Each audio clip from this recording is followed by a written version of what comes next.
महाराज जी, मैं बहुत दुखी हूँ। सोचता हूँ इस संसार को छोड़ छाड़ कर कहीं दूर भाग जाऊँ, किसी ऐसे स्थान पर जहाँ केवल मैं हूँ, ना यह संसार हो ना इसकी चिंताएं। वहाँ दिन भर भजन कीर्तन करूँगा और रात को लंबे पैर पसार कर सोऊंगा। क्या मेरी यह सोच सही है? बोलिए श्री सतगुरुदेव भगवान की जय। सच्चे दरबार की जय। आशु पिता भगवान की जय। गुरु प्यारे साधकों, जो अभी आपने यह प्रश्न सुना, एक साधक द्वारा गुरु महाराज जी से किया हुआ प्रश्न है। आज हम इसके ऊपर गुरु महाराज जी हमें क्या समझाते हैं कि हमें संसार को छोड़कर जाना चाहिए या किस तरह हमें भजन कीर्तन करना चाहिए, वह महाराज जी हमें आज समझाएंगे, जिसका टाइटल है कि ब्रह्म ज्ञान की ध्यान साधना की तरफ बढ़ो। महाराज जी उसको समझाते हुए कहते हैं कि कहाँ जाओगे आप? वनों में, पहाड़ों पर, जहाँ भी जाओगे वहीं क्या आप स्वयं को ईश्वर से भी अधिक बुद्धिमान समझते हैं? ईश्वर जो इस संसार का रचयिता है, वह तक इस संसार का त्याग नहीं कर सकता, तो आप कैसे इस संसार को छोड़कर किसी अन्य स्थान पर जा सकते हैं? इस विषय में उपनिषदों में एक रोचक कथा लिखित है। जाबली नाम का एक व्यक्ति था। नित्य प्रति उसके घर में लड़ाई झगड़ा होता था, कलह कलेश रहता। अतः इस रोज रोज की कहासुनी से मुक्ति पाने के लिए उसने घर का त्याग करने का निर्णय किया। वह घर व पत्नी को छोड़कर गहन वन में चला गया। वहाँ एक वृक्ष के नीचे जाकर वह आसन जमाकर बैठ गया। परंतु ज्यों-ज्यों समय बीता उसके केश बढ़ते गए। धीरे धीरे इन केशों ने जटाओं का रूप लिया और एक दिन एक चिड़िया के जोड़े ने उसकी इन जटाओं में अपना घोंसला बना लिया। कुछ ही समय के बाद उनमें अंडे भी दे दिए। अब जाबली के मन में विचार आया कि यदि मैं हिला तो मेरे सर पर बना यह घोंसला भी हिलेगा, इस कारण इसमें रखे अंडे गिर जाएंगे। अतः मुझे स्थिर रहना चाहिए। यह विचार कर जाबली जड़वत हो बैठा रहा। कुछ दिनों के उपरांत इन अंडों से नन्हे नन्हे छोटे बच्चे बाहर आ गए। जाबली के मन में पुनः मंथन आरंभ हो गया कि यदि अब भी सचल हुआ तो इन शावकों का क्या होगा? इनके अभी पंख भी नहीं निकले, यह तो उड़ तक नहीं सकते। यदि मेरे हिलने से यह धरा पर आ गिर गए तो इनके तो प्राण पखेरु उड़ जाएंगे। अतः जाबली अचल होकर बैठा रहा। कुछ दिनों के पश्चात बच्चों के पंख निकल गए और वे स्वतंत्र आकाश में फुर उड़ गए। अब जाबली का अपने आसन से उठने का समय हो गया था, पर वह अकेला नहीं था। उसके भीतर के सर्प का फन भी पूरे वेग से उठा। मुझ जैसा महान तपस्वी भला कौन हो सकता है? पर शायद ईश्वर इस फन को मसलने के लिए तैयार बैठे थे। तुरंत आकाशवाणी हुई, जाबली व्यर्थ अहम मत कर, तेरी जटाएं बढ़ गई हैं, उनमें चिड़ियों ने घोंसला बना लिया है। घोंसले में अंडे दिए गए और अंडों से बच्चे निकल गए। बच्चे पंख निकलने पर उड़ गए और इस संपूर्ण घटनाक्रम के दौरान तू जड़वत बैठा रहा। पर यह कोई बहुत महान कार्य नहीं है। यदि यथार्थ में महान बनना चाहते हो तो तुलाधार वैश्य के पास जा, वही तेरा मार्ग प्रशस्त करेगा। आकाशवाणी सुनकर जाबिल अवाक रह गया, परंतु आकाशवाणी को अनसुना भी तो नहीं कर सकता था। अतः तीव्र गति से तुलाधार वैश्य के घर की ओर चल पड़ा। वहां पहुंचकर देखा कि तुलाधार अपने कार्य में बड़े मगन थे। उनकी दुकान के आगे ग्राहकों की कतारें लगी हैं। वह अपनी तुला पर तोलक सबको राशन दे रहा था। तुलाधार ने आंखें उठाकर एक बार भी जाबली की ओर नहीं देखा।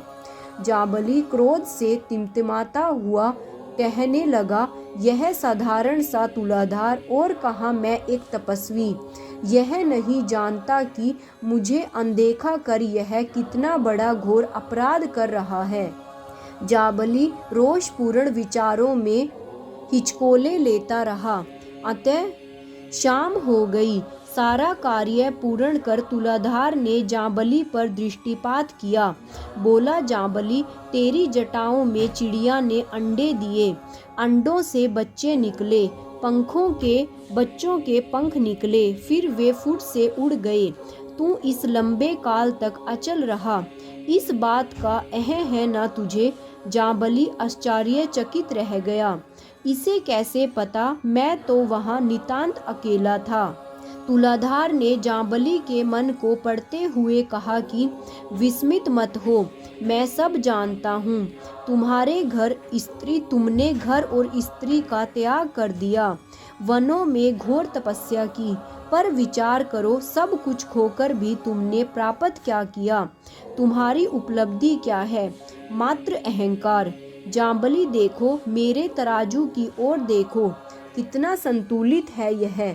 इसी प्रकार यदि तुम कल्याण के आकांक्षी हो तो अपने मन को संतुलित करो। तुलाधार वैश्य ने 100% सत्य कहा। आज लोग चिंता मुक्त होने के लिए घर को छोड़कर पर्यटक स्थलों पर जाते हैं, पर क्या चिंता रहित हो जाते हैं? नहीं, कारण कि हम वहाँ भी जाते हैं, हमारा मन हमारे साथ जाता है। यह मन ही तो है सब परेशानियों की जड़। अतः स्थान परिवर्तन से मन परिवर्तन नहीं हो सकता। मन को चिंता मुक्त करना है तो कोई अन्य युक्ति खोजनी होगी। हमारे महापुरुषों ने इस विधि की खोज की और जन कल्याण के लिए सार्वजनिक भी किया। उन्होंने कहा कि कुंभे बंधा जलू रहे, जल बिन कुंभे ना होए, ज्ञान का बधा मनु रहे, गुरु बिना ज्ञान ना होए। जिस प्रकार जलघट में बंध जाता है, उसी प्रकार मन को बांधने की एकमात्र विधि है ब्रह्म ज्ञान। ब्रह्म ज्ञान द्वारा ही मन संतुलित व शांत हो सकता है। साथ ही उन्होंने एक अन्य महत्वपूर्ण तथ्य का भी उजागर किया कि गुरु बिन ज्ञान न होए।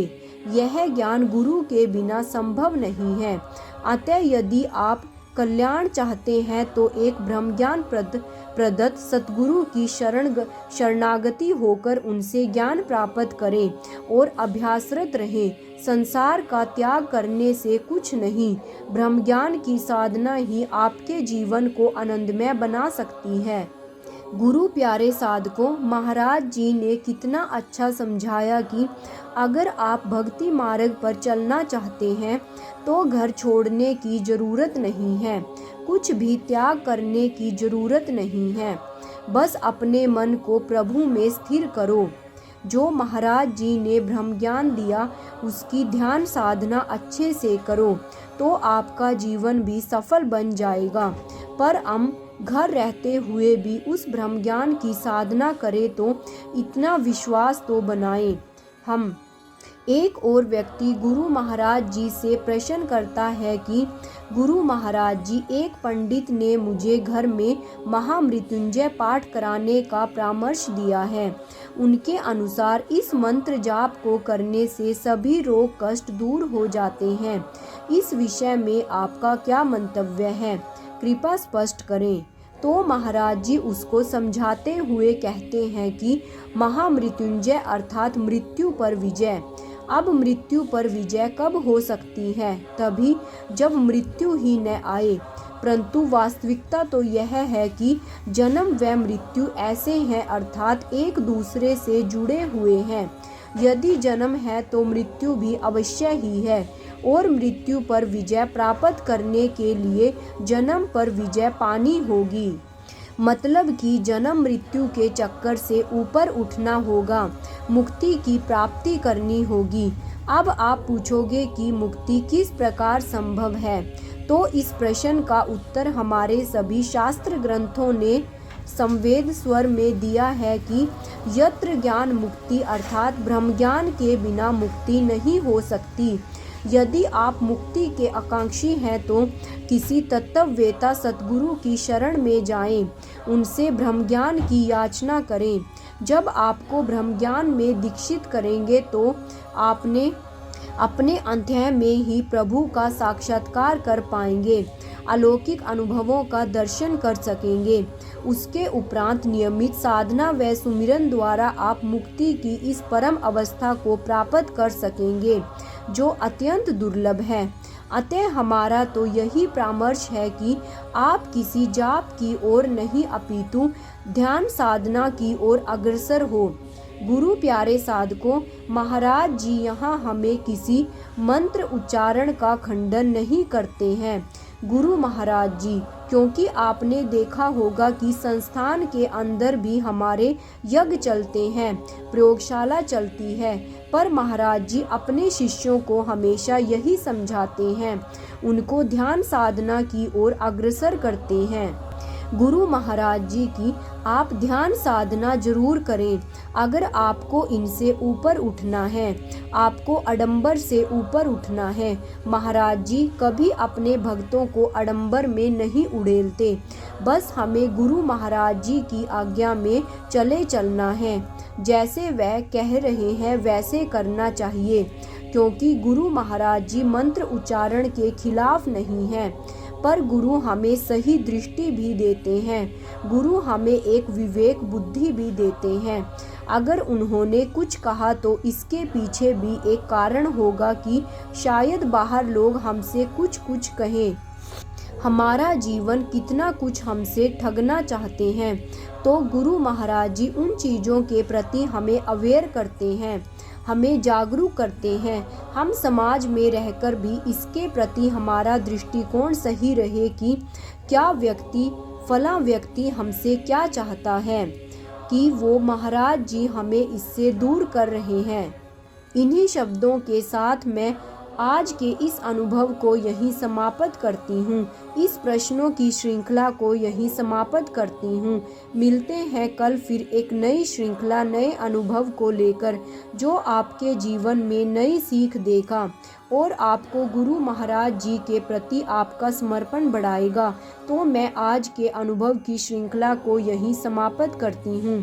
तो बोलिए गुरुदेव श्री आशुतोष भगवान की जय, सच्चे दरबार की जय, आशु पिता भगवान की जय। जय श्री राम।